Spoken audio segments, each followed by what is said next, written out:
Hello guys, आपका मेरे channel smart study में स्वागत है। आज हम क्लास 6 का हिंदी का जो मिड टर्म एग्जामिनेशन का क्वेश्चन पेपर है उसे सॉल्व करते हैं। तो आइए स्टार्ट करते हैं। 60 मार्क्स का आपका एग्जाम होने वाला है।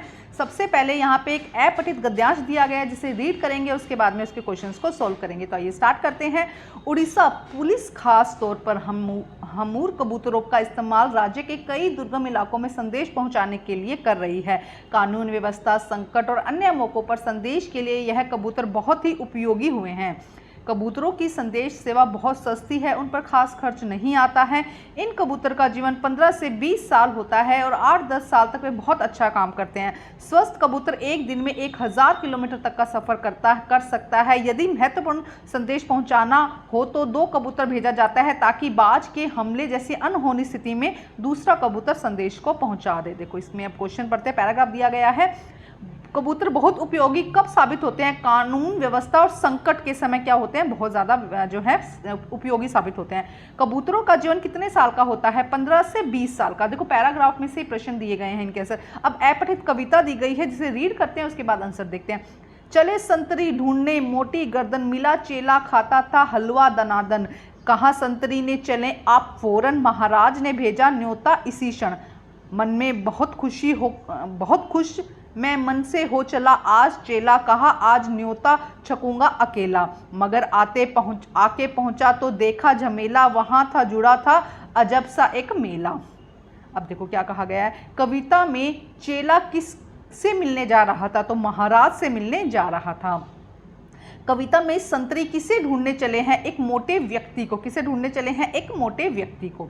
अब देखो, अब हम यहाँ पे पढ़ते हैं क्या कहा जा रहा है। यहाँ पे व्याकरण से रिलेटेड प्रश्न है। पर्यायवाची शब्द में रात का पर्यायवाची शब्द क्या है? तो रात का पर्यायवाची शब्द यहाँ पे क्या हो जाएगा? रात्रि। संज्ञा में कितने भेद होते हैं? संज्ञा के 3 भेद होते हैं, व्यक्तिवाचक, उसके अलावा जातिवाचक और भाववाचक। तो 3 यहाँ पे सही हो जाएगा। रामू गरीब बालक है। इस वाक्य में गरीब शब्द क्या है? तो देखो बालक की विशेषता बता रहा है, गरीब है ना, तो ये क्या हो जाएगा? विशेषण। जो किसी शब्द की विशेषता बताता है उसे हम विशेषण कहते हैं। उसके बाद अच्छा शब्द की भाववाचक। देखो 3 संज्ञा मैंने अभी आपको बताई थी। व्यक्तिवाचक, जो किसी विशेष व्यक्ति के बारे में हो, राम के बारे में हो, दिल्ली के बारे में हो, या हम कहें हिमालय के बारे में हो, ये सब क्या है? व्यक्तिवाचक संज्ञा। जातिवाचक जैसे कि छात्र है ना, ये क्या हो जाएगा? ग्रुप आ जाएगा।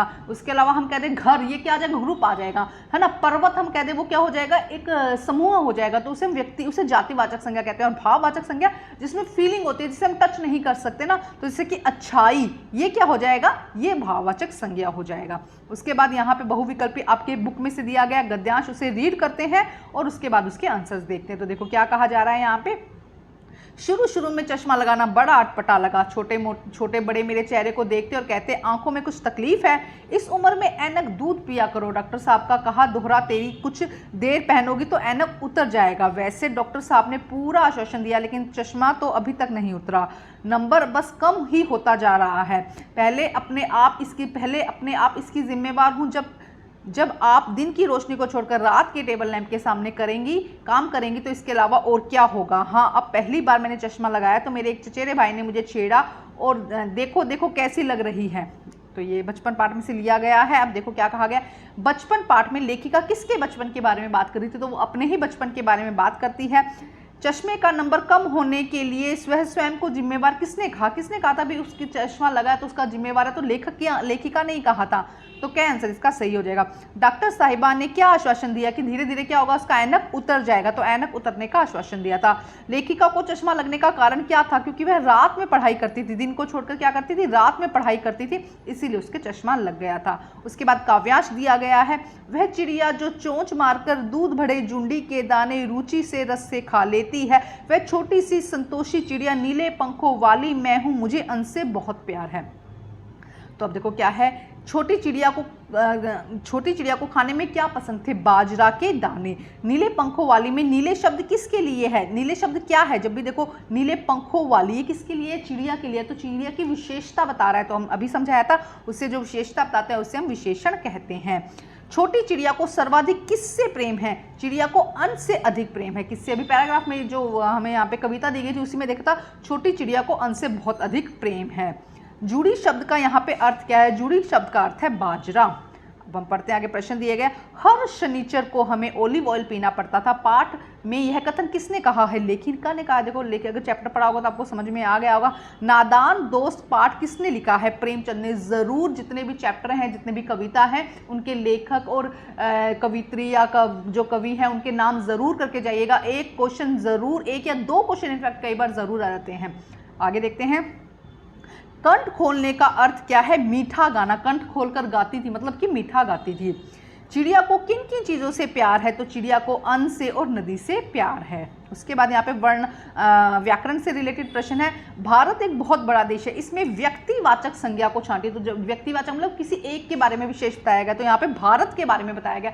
और यहीं पे अगर ये क्वेश्चन आ जाता है कि आपको जातिवाचक संज्ञा बतानी है इसी सेंटेंस में, तो देश कोई भी देश हो सकता है, चाहे वो इंडिया हो, पाकिस्तान हो, इजराइल हो, कुछ भी तो देश हो सकता है ना। तो उस समय क्या हो जाएगा? वो क्या हो जाएगा? जातिवाचक संज्ञा। तो अभी यहाँ पे व्यक्तिवाचक पूछा है तो हम क्या कहेंगे? भारत क्या हो जाएगा? व्यक्तिवाचक।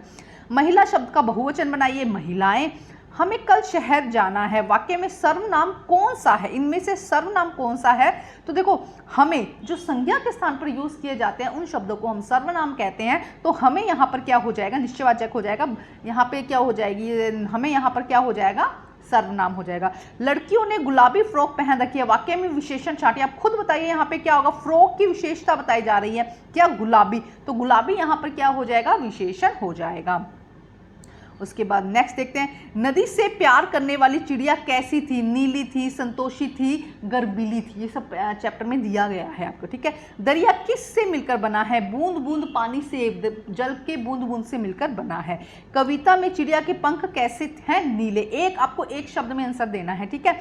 व्यक्ति को किससे नहीं डरना चाहिए? साथी हाथ बढ़ाना। कविता के आधार पर बताइए। इस व्यक्ति को मेहनत से नहीं डरना चाहिए। साथी हाथ बढ़ाना बहुत ही प्यारी कविता है आपकी बुक के अंदर ये। उसके बाद प्रश्न नंबर 10 देखते हैं। एक ही नंबर के सारे क्वेश्चंस हैं यहाँ पर भी। बचपन में लेखिका को खुद को कौन सा काम करना पड़ता था? तो उसे मोजे धोने पड़ते थे, जूते पॉलिश करने पड़ते थे। तो आपको यहाँ पे ये लिखना होगा।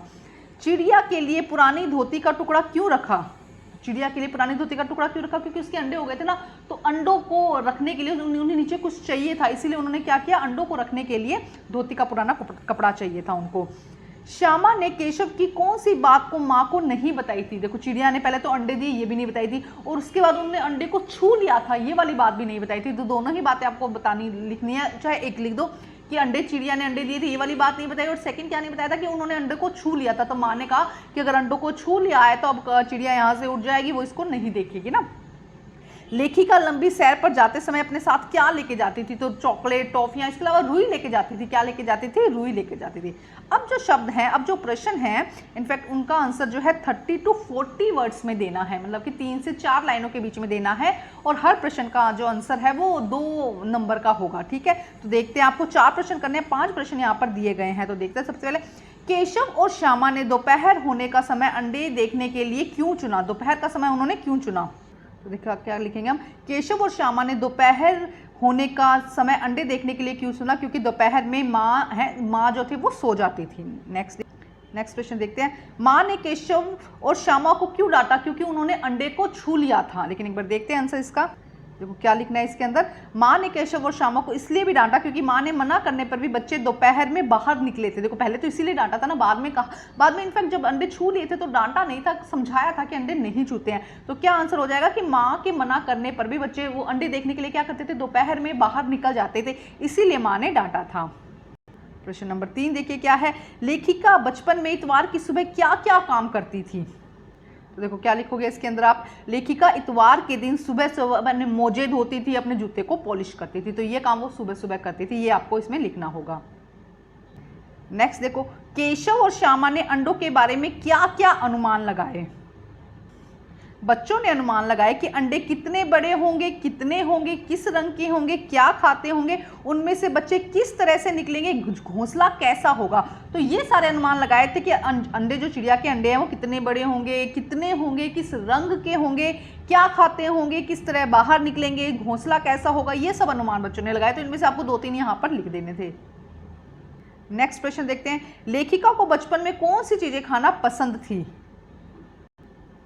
लेखिका को बचपन में कसमल, रस भरी, अनार के दानों का चूर्ण, चोर, चना जोर, गरम, ये सब चीज़ें खाना पसंद थी। तो पैराग्राफ में नहीं, हम ये कहेंगे बुक में बहुत अच्छे से दिया गया है। तो थोड़ा सा जब भी चैप्टर रीड करो थोड़ा सा ध्यान से रीड किया करो। उसके बाद प्रश्न नंबर 12 है, यहाँ पे भी 30 to 40 वर्ड्स में देना है और हर क्वेश्चन 2 मार्क्स का है। 3 प्रश्न आपको यहाँ पर करने हैं। तो देखो सबसे पहले प्रश्न को पढ़ते हैं। साथ ही हाथ बढ़ाना कविता में सीने और बाहों को फौलादी क्यों कहा गया है? देखो क्या है, साथ ही हाथ बढ़ाना कविता में सीने और बाहों को फौलादी इसलिए कहा गया है क्योंकि ये ताकत और मेहनत का पर्याय है। मतलब कि सीने और बाहों का हम यूज कब करते हैं? अपनी ताकत दिखाने के लिए करते हैं। तो ताकत और मेहनत के लिए किया गया है। देखो नेक्स्ट क्वेश्चन क्या, चिड़िया को गर्वीली क्यों कहा गया है? देखो चिड़िया को गर्वीली उसके स्वयं पर गर्व करने के लिए कहा गया है क्योंकि वह साहसी है। वो उड़कर इधर उधर जाती है, अपना खाना लेकर आती है एक डाल से दूसरी डाल पर, इसीलिए उसे क्या कहा गया है? गर्वीली कहा गया है। नेक्स्ट देखते हैं, चिड़िया कैसे और किसकी खातिर गाती है? कैसे गाती है और किसके खातिर गाती है? चिड़िया रस उड़ेलकर बूढ़े वन बाबा की खातिर गा लेती है। तो रस उड़ेलकर बूढ़े बाबा के खातिर गा लेती है। प्रश्न नंबर 10 इसका लास्ट देखिए, कवि ने लेख की रेखा किसे और क्यों कहा है? किस्मत की रेखा, लेख की रेखा किसे और क्यों कहा है? तो देखो क्या हो जाएगा इसका आंसर, कवि ने लेख की रेखा मेहनत को कहा है। मेहनत के बल पर व्यक्ति सब कुछ प्राप्त कर सकता है, जो भी उसे चाहिए वो अपनी मेहनत के दम पर उसे मिल सकता है। तो देखो एग्जैक्ट ऐसा पेपर नहीं आएगा, लेकिन बहुत इंपॉर्टेंट क्वेश्चन है, आप जरूर इनको करके जाइएगा। उसके बाद हम देखते हैं प्रश्न नंबर 13, जिसमें 80 से 100 शब्दों के बीच में आपको एक अनुच्छेद लिखना है। अनुच्छेद मतलब कि एक पैराग्राफ लिखना है जिसमें ग्रीष्म ऋतु, मेरा प्रिय विश्व और स्वतंत्रता दिवस, ये कुछ भी हो सकते हैं इनमें से। अगर आपको यहाँ इन क्वेश्चंस को खुद करने की कोशिश कीजिएगा, अगर कुछ दिक्कत होती है तो आप मुझे कमेंट करिएगा, मैं उसका वीडियो आप लोगों के लिए बना दूंगी। उसके बाद क्वेश्चन नंबर 14 देखते हैं, इसमें क्या कहा गया है। आप कक्षा 6 में पढ़ते हैं, आपको विद्यालय से छुट्टी लेनी है, इसकी सूचना देते हुए अपने प्रधानाचार्य को पत्र लिखिए। तो देखो छुट्टी लेनी है ना, छुट्टी किसी रीजन से लेनी होगी आपको, या तो कहना होगा कि बीमार हूँ, या कुछ काम है, या कुछ शादी है, इस तरीके का कुछ एक मेंशन जरूर करना पड़ेगा। यहाँ पे इन्होंने मेंशन नहीं किया, आप कुछ भी मेंशन कर सकते हैं। बुखार, जैसे कि मैं आपको बुखार के लिए बता रही हूँ, बुखार लिख सकते हैं, आप लिख सकते हैं मुझे कुछ काम है ना, इस तरह से कुछ भी आप लिख सकते हैं। तो आइए देखते हैं। तो देखो कैसे लिखोगे, सबसे पहले आप लिखोगे प्रधानाचार्य। कम से कम ये चीज़ें आपको इतनी ज़रूर लर्न कर लीजिएगा, क्योंकि एग्जैक्ट अगर आप ऐसे लिख देते हैं तब भी आपको नंबर मिलेंगे। तो प्रधानाचार्य है ना, आप लिख सकते हैं प्रधानाचार्य। उसके बाद आपके स्कूल का, विद्यालय का नाम, जो भी आपका स्कूल का, देखो आपको ज़रूर पता होगा कि आपके स्कूल का नाम क्या है, SKV है, या फिर आपका जो भी स्कूल का नाम है वो लिखेंगे। और विद्यालय का एड्रेस कहाँ पर है आपका, जनकपुरी में है, उत्तम नगर में है, या रोहिणी में है, चंद्रपुर में है, यमुना विहार में, जहाँ पे भी आप वो लिखेंगे। और दिनांक, जो उस तारीख की दिनांक होगी, मैंने अभी 4 तारीख डाल दी, अब जो भी आप उस दिन तारीख की दिनांक होगी वो लिखना होगा। उसके बाद में विषय, एक दिन की छुट्टी के लिए प्रार्थना पत्र। ठीक है, अब यहाँ पे आगे देखते हैं कि क्या लिखना होगा। महोदय या महोदय आप कुछ भी लिख दीजिएगा। यहाँ पे अगर आपके मेल है प्रिंसिपल तो महोदय कर दीजिएगा, अगर फीमेल है मैडम है आपके तो आप महोदय कर दीजिएगा। सविनय निवेदन है कि मैं कक्षा 6 की छात्र, लड़की का है तो छात्र, लड़की है तो छात्रा हूँ। मुझे आज 4/2025 को बुखार होने के कारण मैं विद्यालय आने में असमर्थ, मुझे बुखार होने के कारण विद्यालय आने में असमर्थ रहना पड़ा। अतः मैं आपसे निवेदन है कि मुझे आज के दिन की एक दिन की छुट्टी प्रदान करें। आपकी अति कृपा होगी। आपका आज्ञाकारी छात्र या छात्रा, फिर आपका नाम, और उसके बाद में आपको यहाँ पर अपना रोल नंबर लिखना है। तो देखो स्क्रीनशॉट ले लो आप, एग्जैक्ट आप ऐसे ही आपको लिखना होगा और सीधे 5 नंबर आपको मिल जाएंगे। स्क्रीनशॉट ले सकते हैं। अब नेक्स्ट देखते हैं। उसके बाद नेक्स्ट देखते हैं, इसके अथवा में दिया गया दोनों में से कोई एक करना है। अनुशासन और महत्व, मेहनत का महत्व बताते हुए अपने मित्र को पत्र लिखिए। 5 नंबर का है, अनुशासन और महत्व के मेहनत के बारे में बताना है। तो ये वीडियो अपने फ्रेंड्स में शेयर कर दीजिएगा, ज़्यादा से ज़्यादा शेयर करिएगा, जिससे कि उनके भी नंबर अच्छे आ सके और आप भी अच्छे से पढ़ाई करके जाएगा। मैं एक बार फिर बता देती हूँ कि एग्जैक्ट ऐसा पेपर नहीं आएगा, लेकिन हाँ बहुत सारे क्वेश्चन रिपीट होने के चांसेस है, घुमा फिरा के लगभग यही क्वेश्चन आ जाते हैं। तो अच्छे से तैयारी कर लीजिएगा। तो देखो क्या लिखना है। प्रिय मित्र रोहन, आप नाम कुछ भी लिख सकते हैं। नमस्ते, मैं आशा करता हूं कि तुम अच्छे होगे। मैं तुम्हें बताना चाहता हूं कि अनुशासन और महत्व हमारे जीवन में बहुत ज़रूरी है। अनुशासन से हम समय पर काम करना सीखते हैं और मेहनत से सफलता मिलती है। हमें रोज़ पढ़ाई करनी चाहिए, बड़ों की बात माननी चाहिए। ऐसा करने से हम एक अच्छे विद्यार्थी बन सकते हैं। उसके बाद तुम्हारा नाम, जो भी आपका नाम है, तुम्हारा मित्र नाम, और यहाँ पे दिनांक डाल देंगे। तो ये एक छोटा सा वे, इसमें आप और भी बढ़ा चढ़ा कर लिख सकते हैं। तो इस तरीके से लिखेंगे जब आपके पूरे नंबर आ जाएंगे। तो वीडियो को लाइक कर दीजिएगा, शेयर कर दीजिएगा, हाइप कर दीजिएगा और ज़्यादा से ज़्यादा अपने फ्रेंड्स में शेयर कर दीजिएगा। Thank you guys.